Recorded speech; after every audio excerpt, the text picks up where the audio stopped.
ইট কিভাবে নিয়ে যাচ্ছে তোমরা একবার দেখো। আমরা দীঘার কাছাকাছি রয়েছি, আর আপনারা কিভাবে এত ইট নিয়ে যাচ্ছেন? আমাদের ব্যালেন্সে নিয়ে যাচ্ছি। ব্যালেন্সে? হ্যাঁ। কতগুলি ইট আছে? ও 80খানা ইট আছে।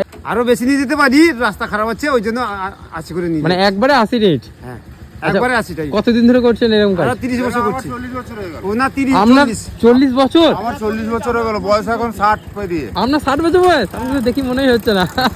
চুলটা 60 পুরো কাজ চলছে। আচ্ছা, আপনি তো খুব পরিশ্রম করেন। হ্যাঁ। খুব 40 বছর ধরে এইভাবে কাজ করছেন, বিশাল ব্যাপার। হ্যাঁ। টোটাল কতগুলি ইট রয়েছে? 80টার মতো? 80খানা। 80খানা। আচ্ছা, এগুলো কোথায় নিয়ে যাচ্ছেন? এই গ্রামের ভেতর। গ্রামের ভেতরে এইভাবেই? সকাল থেকে কতক্ষণ কাজ করবেন? এই 12:30 একটা দিকে দিয়ে তারপর আবার বাড়ি চলে যাবেন? বাড়ি চলে যাবো। করেন এইভাবে ইট নিয়ে যাওয়াই প্রথমবার দেখছি আমি। তো অবশ্যই তোমরা কমেন্ট করো কারা প্রথমবার দেখেছো। আর এই দেখো তোমরা, এই যে এইভাবে ইট নিয়ে যাচ্ছে সাইকেলে করে সবাই।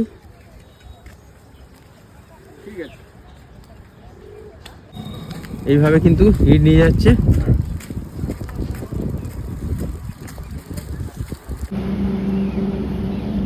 আমরা এখন রয়েছি এগড়া থেকে কিছুটা এগিয়ে, দীঘার কাছাকাছি। দীঘা থেকে 20 কিলোমিটার আগে।